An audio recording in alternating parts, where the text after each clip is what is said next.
I dragged my weak post-surgery body into the house, and my mother-in-law immediately knocked me to the ground. The pain made me groan involuntarily, but she didn't stop. My husband stood by silently watching. Then, he suddenly turned around and grabbed a hammer, pulling his mother toward the room. Seeing the fierce look in his eyes, my mother-in-law froze, casting helpless glances at me, begging for help. But my husband didn't care. After pushing her into the room, he nailed the door shut. His ruthless actions were because the whole family owed me too much. For 30 years, I worked tirelessly, but never once received a word of thanks. Every morning, I woke up to my mother-in-law's scolding, and after preparing breakfast for her, I had to wake up our son, who was still hungover. Seeing my daughter rush to work, I had to chase after her to remind her to eat breakfast. After sending her off, I'd returned to help my husband with his clothes. I had once told my husband I wasn't feeling well and hoped to get checked at the hospital where he worked, but he didn't care about my minor ailments. That day, after finally getting my mother-in-law to sleep, I went to see Dr. Jin, one of my husband's colleagues. Her face turned serious after the initial checkup,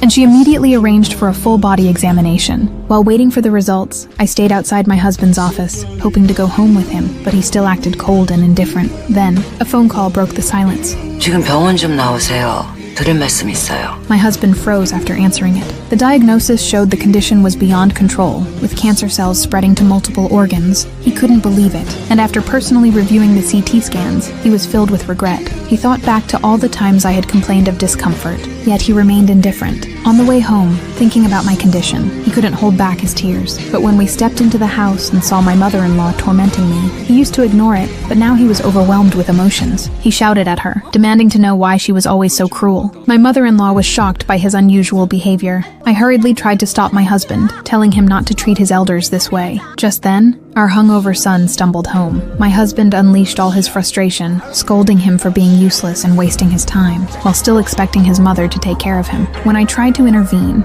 my husband accidentally shoved me and blurted out, "Can't even take care of yourself? Don't you know you don't have much time left?" He caught himself, swallowing the words. He couldn't bear to imagine how our family would cope once they knew the truth about my illness.